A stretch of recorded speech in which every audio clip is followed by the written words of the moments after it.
क्या आपने कभी रात की गहराई में सोचा कि हमारे जीवन में बार बार आने वाले दुख और बाधाएं, जैसे हर कदम पर रुकावटें या मन की अशांति, आखिर क्यों हमारा पीछा नहीं छोड़ती?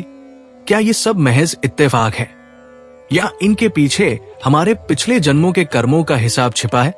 आज हम आपको कर्म विपाक संहिता से ली गई एक गंभीर कथा सुनाने जा रहे हैं, जो कृत्तिका नक्षत्र के द्वितीय चरण से जुड़ी है। ये कथा हमारे पूर्व जन्मों के कर्मों का एक आईना है, जो हमें बताती है कि हमारे आज के दुख और चुनौतियां कहीं न कहीं हमारे अपने कर्मों से जुड़ी है।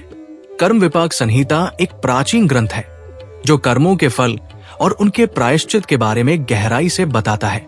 इसका उद्देश्य हमें यह समझाना है कि हमारे कर्म, चाहे वे पिछले जन्म के हो या वर्तमान के, हमारे जीवन को कैसे आकार देते हैं। ये कथा त्रयोदश अध्याय से ली गई है, जहां भगवान शिव माता पार्वती को कृत्तिका नक्षत्र के द्वितीय चरण के कर्मफल और उनके प्रभावों के बारे में बताते हैं।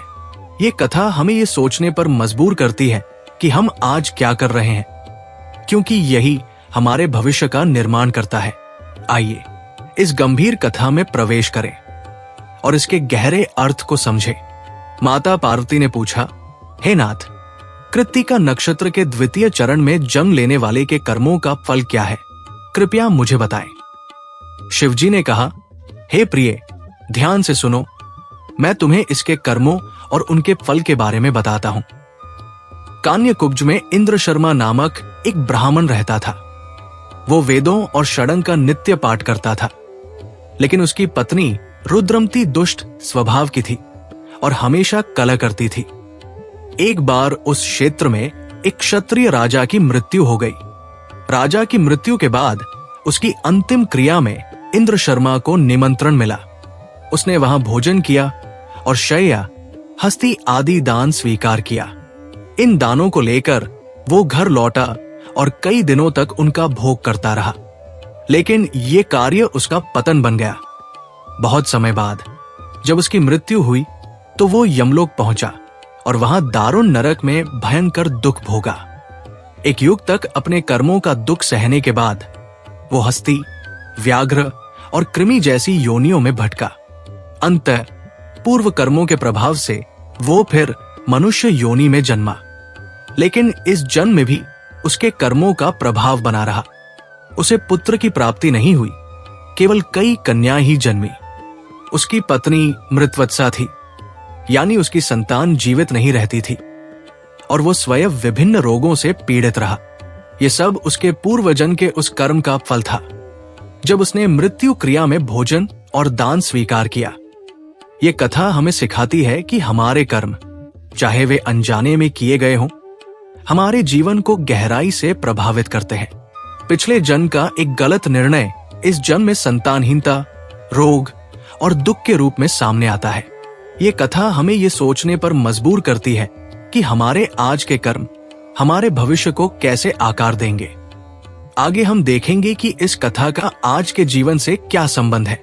ये कथा हमें कर्मों के उस गहरे सत्य की ओर ले जाती है, जहां हमारे हर कार्य का फल, चाहे वो पिछले जन्म का हो या आज का, हमारे जीवन को आकार देता है। इंद्र शर्मा की कहानी केवल एक प्राचीन कथा नहीं है, बल्कि ये हमारे आज के जीवन का एक दर्पण है, जो हमें दिखाती है कि हमारे दुख, बाधाएं और असफलताएं कहीं न कहीं हमारे कर्मों से जुड़ी है। आइए इस कथा को आज के युग के परिप्रेक्ष्य में गहराई से समझें और देखें कि ये हमारे रोजमर्रा के जीवन से कैसे संबंधित है। इंद्र शर्मा एक ब्राह्मण था, जिसका कर्तव्य था वेदों का पाठ करना और समाज को धर्म का मार्ग दिखाना। लेकिन उसने एक क्षत्रिय राजा की मृत्यु क्रिया में भोजन और दान स्वीकार किया, जो उसके धर्म के खिलाफ था। आज के समय में इसे इस तरह देख सकते हैं। मान लीजिए एक शिक्षक, जिसका काम बच्चों को सही राह दिखाना है, अगर वो गलत तरीके से पैसे कमाने के लिए नकल को बढ़ावा देता है, तो वो अपने कर्तव्य से भटक रहा है। ठीक वैसे ही इंद्र शर्मा ने अपने ब्राह्मण धर्म को छोड़कर लालच में गलत कार्य किया। इसका परिणाम उसे यमलोक में नरक और फिर हस्ती, व्याघ्र और कृमि जैसी योनियों में भटकने के रूप में भुगतना पड़ा। आज के संदर्भ में यह हमें सिखाता है कि जब हम अपने मूल कर्तव्यों से हटकर गलत रास्ता चुनते हैं, जैसे ऑफिस में भ्रष्टाचार करना या परिवार के प्रति जिम्मेदारियों को नजरअंदाज करना, तो इसके परिणाम हमारे जीवन में तनाव, असफलता या अपनों से दूरी के रूप में सामने आते हैं। इंद्र शर्मा को इस जन्म में पुत्र नहीं मिला, केवल कन्याएं जन्मी और उसकी पत्नी की संतान जीवित नहीं रही। वो स्वयं भी कई रोगों से पीड़ित था।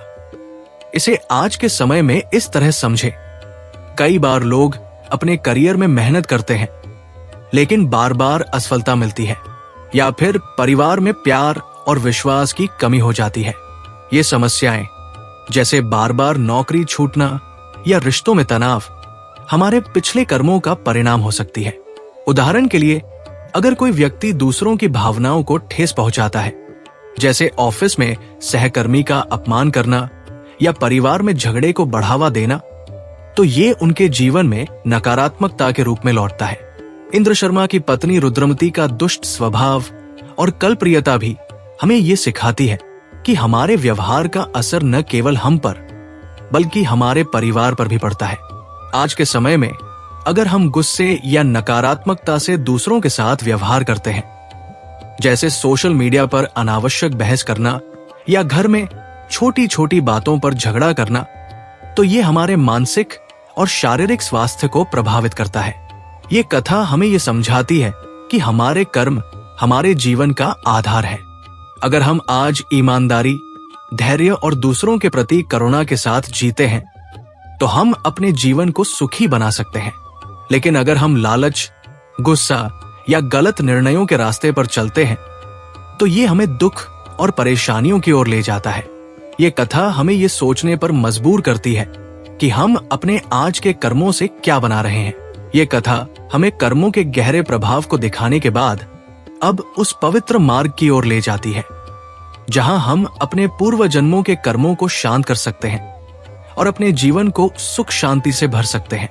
कर्म विपाक संहिता न केवल हमारे कर्मों का हिसाब दिखाती है, बल्कि हमें प्रायश्चित के उन उपायों की ओर भी ले जाती है जो हमारे दुखों को कम कर सकते हैं। इस कथा में बताए गए उपाय गंभीर और प्रभावी हैं, जिनका उद्देश्य संतानहीनता, रोग और अन्य कष्टों को दूर करना है।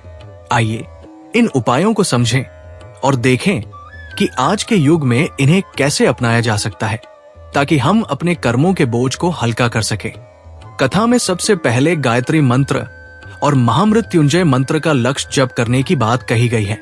ये मंत्र हमारे मन और आत्मा को शुद्ध करते हैं और संतान प्राप्ति के साथ साथ जीवन की बाधाओं को दूर करने में मदद करते हैं।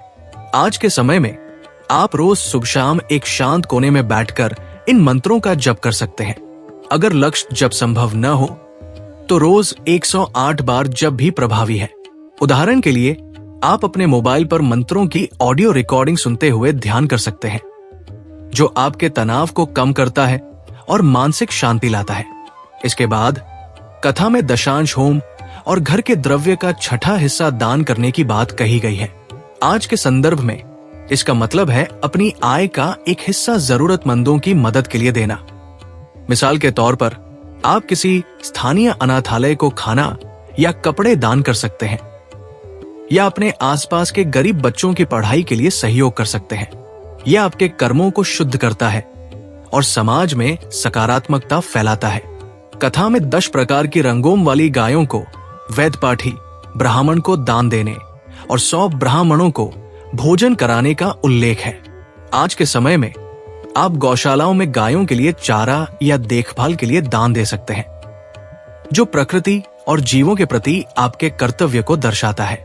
साथ ही 100 लोगों को भोजन कराने का मतलब आज के युग में सामुदायिक सेवा से जोड़ा जा सकता है। उदाहरण के लिए, आप अपने मोहल्ले में एक दिन भोजन बांट सकते हैं या किसी धार्मिक आयोजन में जरूरतमंदों के लिए भोजन की व्यवस्था कर सकते हैं। ये कार्य न केवल आपके कर्मों को शुद्ध करता है, बल्कि आपके जीवन में सुख और समृद्धि को भी आकर्षित करता है। कथा कहती है कि इन उपायों से पुत्र प्राप्ति होगी, रोगों से मुक्ति मिलेगी और पूर्व जन्म के पाप नष्ट हो जाएंगे।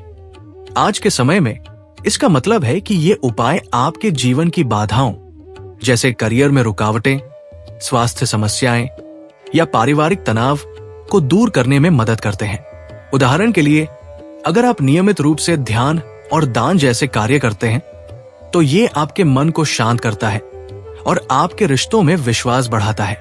ये उपाय हमें सिखाते हैं कि हमें अपने कर्मों के प्रति जागरूक रहना है। हमें समाज, प्रकृति और अपने कर्तव्यों के प्रति जवाबदेह होना है। अगर आप अपने आसपास के पर्यावरण को बेहतर बनाने के लिए छोटे छोटे कदम उठाते हैं, जैसे पानी की बर्बादी रोकना या पेड़ लगाना, तो ये भी आपके कर्मों को शुद्ध करता है। ये कथा और इसके उपाय हमें ये समझाते हैं कि हमारे आज के सही कार्य हमारे भविष्य को सुखमय बना सकते हैं। तो आइए आज से ही अपने कर्मों को बेहतर बनाने का संकल्प लें और अपने जीवन को सकारात्मक दिशा दें। अगर आपने ये कथा ध्यान से सुनी है तो आप समझ ही गए होंगे कि कैसे कृत्तिका नक्षत्र का दूसरा चरण केवल एक ज्योतिषीय गणना नहीं, बल्कि हमारे किसी बीते जन्म की प्रतिध्वनि है, जो आज हमारे शरीर, मन और जीवन की परिस्थितियों में उभर रही है। हर दुख, हर बाधा, हर सवाल कहीं न कहीं उस कर्म से जुड़ा है जो हमारी आत्मा ने बहुत पहले किया था। लेकिन ये तो केवल शुरुआत है। हमारी ये पूरी सीरीज 27 नक्षत्रों के 108 चरणों की गूढ़ और रहस्यमयी कर्मकथाओं को आपके सामने लाने का प्रयास है। हर नक्षत्र, हर चरण अपने भीतर एक पिछले जन्म की कहानी, एक कर्म का बंधन और उसका समाधान छुपाए हुए है। अब तक हम अश्विनी नक्षत्र और भरणी नक्षत्र के चारों चरण और कृत्तिका नक्षत्र के पहले चरण की जन्मगत कर्म कथाएं आपके सामने ला चुके हैं। अगर आपने वे नहीं देखी तो इस वीडियो के डिस्क्रिप्शन या प्लेलिस्ट में जाकर उन्हें जरूर देखें, क्योंकि इन कथाओं को क्रम से समझने पर ही उनका गहरा रहस्य खुलता है। अगर आपको अपना नक्षत्र, चरण या राशि नहीं पता तो चिंता न करें। नीचे कमेंट में अपनी जन्म तारीख, समय और स्थान लिख दें। हम आपको बताएंगे कि आप कृत्तिका नक्षत्र के किस चरण में जन्मे हैं और ये आपके जीवन को कैसे प्रभावित कर रहा है। अगर आपको ये ज्ञान उपयोगी लगा, अगर आपको लगता है कि कोई और भी इससे लाभ उठा सकता है, तो इस वीडियो को लाइक करें, शेयर करें और हमारे चैनल को सब्सक्राइब जरूर करें, ताकि आप इस श्रृंखला की अगली कथा मिस ना करें। आपसे फिर मुलाकात होगी एक नए नक्षत्र, एक नए चरण और एक नई जन्मगत कर्मकथा के साथ।